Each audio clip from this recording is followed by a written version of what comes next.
Assalamualaikum warahmatullahi wabarakatuh. Selamat pagi, siang, sore, ataupun malam. Pak Jayanta selaku dosen mengampu dari mata kuliah Etika Profesi dan Teknologi Informasi kelas G Informatika. Jadi pada video kali ini, kami dari kelompok 6 akan memaparkan proyek akhir Etika Profesi dan Teknologi Informasi dengan kami beri judul di sini adalah Analisis Etika, Hukum, dan Manajemen Risiko terhadap Ancaman Internal di Industri IT. Sebelum masuk ke materi, izinkan saya memperkenalkan anggota kelompok kami, kelompok 6. Anggota kelompok kami terdiri dari 3 anggota. Anggota yang pertama ada Ahmad Zain Usman, lalu saya sendiri Rangga Novbirian Sawal Putra Ananto, beserta rekan saya satu lagi Rafli Wahyu Pratama. Adapun rangkaian pembahasan kita pada video kali ini meliputi 7 poin utama. Baik, di sini kita mulai masuk kepada bagian yang pertama, yaitu pendahuluan.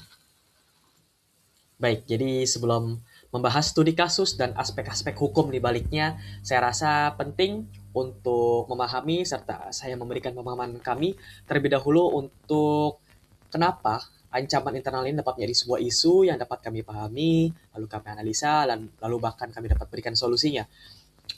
Lalu di suatu titik dalam hidup kita bisa relate karena zaman sekarang yang teknologi sudah canggih dan kita tidak lepas dari yang namanya keamanan teknologi informasi. Jadi selama ini keamanan IT sering dikaitkan dengan aspek-aspek teknis ya, seperti saya ketahui misalkan firewall, enkripsi dalam messenger kita maupun sistem yang mempertahankan jaringan-jaringan di sekitar kita. Namun saya rasa cakupannya tidak hanya di sekitar keamanan dalam teknologi saja, melainkan juga pada manusia atau sosok penggerak sistem di baliknya. Dan di sini, salah satu bentuk risiko yang muncul dari faktor manusia adalah insider threat, yaitu ancaman yang berasal dari individu di dalam organisasi yang memiliki akses sah terhadap sistem yang diberikan oleh organisasi tersebut. Tetapi individu ini menggunakan hak akses tersebut secara tidak semestinya atau melampaui dari kewenangannya. Dan untuk memahami bagaimana ancaman ini dapat terjadi in the first place, jadi pembahasan kami akan dimulai dari sisi manajemen dan rekrutmen sebagai salah satu faktor yang kami rasa berperan cukup besar dalam membentuk integritas sumber daya manusianya. Selanjutnya kami akan membahas beberapa kasus pelanggaran data beserta konsekuensi hukum yang ditimbulkannya. Lalu dari pembahasan tersebut, kita dapat melihat bahwa etika profesi memiliki peran penting dalam menjaga integritas, kepercayaan, serta tanggung jawab seorang profesional di bidang teknologi informasi ini. Oleh karena itu, tujuan dari pembahasan ini adalah memahami bagaimana seorang profesional IT harus bertindak sesuai prinsip etika dan aturan profesi untuk mencegah penyalahgunaan akses serta menjaga kehormatan dari profesinya sendiri. Jadi setelah kita mulai memahami konsep dari insider threat dan pentingnya faktor manusia dalam keamanan IT dan penggerak sistem di balik keamanan ini, kita akan masuk ke bagian pertama yaitu peran manajer IT dalam proses perekrutan. Baik, kita sudah beralih ke bagian selanjutnya, yang dimana di sini adalah salah satu cara untuk mengurangi risiko insider threat adalah melalui proses rekrutmen yang tepat. Terutama dalam bidang teknologi informasi, perusahaan kami rasa tidak cukup hanya menilai kemampuan dari sisi teknisnya saja, tetapi si calon karyawan juga harus diperhatikan oleh perusahaan apakah dapat mampu memenuhi integritas yang akan dia miliki, lalu pemahaman etika yang terkait pekerjaannya, dan tanggung jawab profesional yang akan nanti dia miliki. Oleh karena itu, proses seleksi yang tepat menurut kami adalah dapat dilengkapi dengan wawancara berbasis studi kasus etika salah satunya. Di sini untuk melihat bagaimana nanti kandidat mengambil keputusan ketika menghadapi situasi yang berpotensi menimbulkan konflik kepentingan atau penyalahgunaan akses. Lalu jika everything goes well dan sampai di titik si calon karyawan ini sudah menjadi karyawan alias diterima, perusahaan tidak serta-merta hanya lepas mata dan lepas tangan. Tapi perusahaan juga perlu menetapkan aturan yang jelas melalui dokumen seperti non-disclosure agreement untuk menjaga kerahasiaan informasi perusahaan itu sendiri, serta acceptable use policy sebagai pedoman penggunaan aset dan sumber daya teknologi informasi secara bertanggung jawab. Dan juga tidak kalah pentingnya di sini juga kontrak kerja yang transparan untuk menjaga objektivitas hubungan kerja antara perusahaan dan karyawan, untuk mencegah juga potensi penyalahgunaan wewenang di kemudian hari. Tapi semua ini ya, meskipun berbagai langkah pencegahan telah diterapkan, tidak serta-merta ratingnya menjadi 100% untuk mencegah penyalahgunaan akses. Penyalahgunaan akses oleh orang dalam perusahaan tetap dapat terjadi. Oleh karena itu, selanjutnya kita akan melihat contoh kasus yang menunjukkan bagaimana insider threat dapat menimbulkan dampak yang serius bagi organisasi.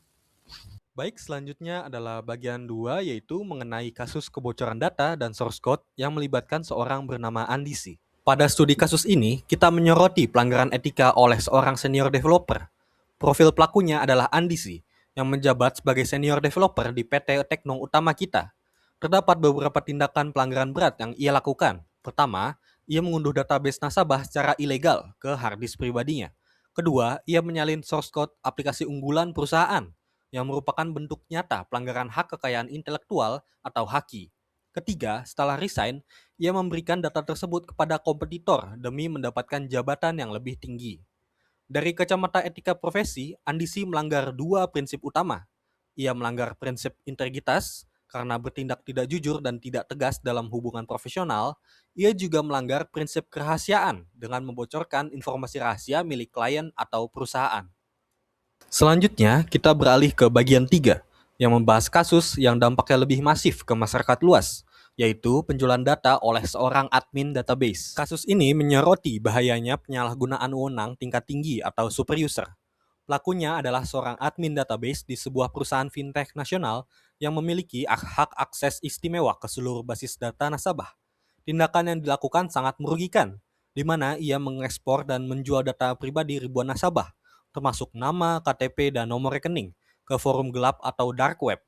Dampaknya sangat fatal karena data tersebut kemudian disalahgunakan sebagai target oleh pihak pinjaman online atau pinjol ilegal. Jika kita analisis, motif utama pelaku murni didorong oleh greed atau keinginan untuk mendapatkan keuntungan finansial secara cepat. Pelanggaran moral yang terjadi di sini sangat berat, yaitu menyalahgunakan wewenang super user secara sengaja untuk mencelakai nasabah. Beralih ke tinjauan hukum, mari kita bahas bagaimana perundang-undangan kita mengatur pelanggaran ini. Merujuk pada Undang-Undang ITE nomor 1 tahun 2024, khususnya pada pasal 30 dan 32, tindakan akses ilegal dan pemindahan data tanpa hak memiliki ancaman yang sangat berat.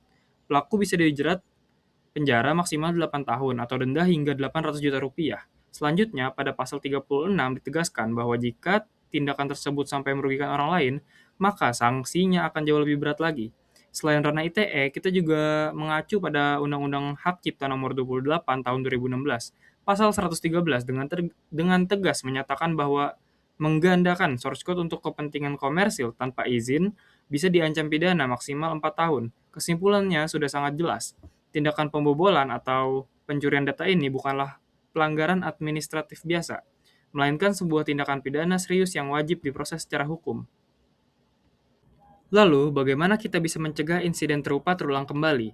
Kami merumuskan beberapa strategi mitigasi yang komprehensif. Pertama, dari sisi teknis, organisasi sangat perlu menerapkan sistem data loss prevention dan memeriksa audit log secara harian untuk memantau anomali lalu lintas data.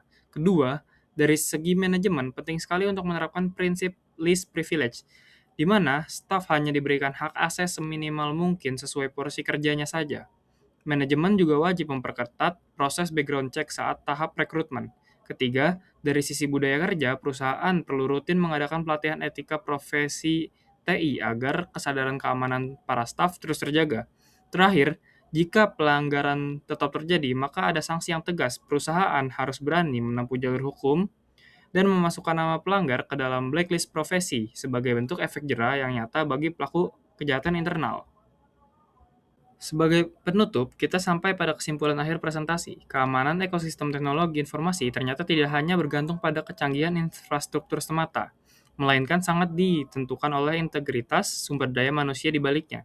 Dari studi kasus insider trade yang kita bedah, terbukti bahwa kelalaian pihak manajemen, keserakahan finansial, dan rendahnya etika profesi bisa menyebabkan pelanggaran fatal seperti kebocoran data privasi pelanggan dan pencurian kekayaan intelektual. Oleh karena itu, mematuhi instrumen legal perusahaan seperti NDA dan AUP, serta memahami batasan Undang-Undang ITE dan hak cipta adalah sebuah kewajiban mutlak. Pada akhirnya, menjunjung tinggi nilai-nilai etika dan kerahasiaan bukanlah sekedar mematuhi aturan tertulis. Ini adalah tanggung jawab moral yang melekat pada kita sebagai praktisi keamanan cyber dan TI, demi melindungi masyarakat sekaligus menjaga kehormatan profesi kita. Sekian presentasi dari kelompok kami, kurang lebihnya mohon maaf, dan terima kasih atas perhatian Anda.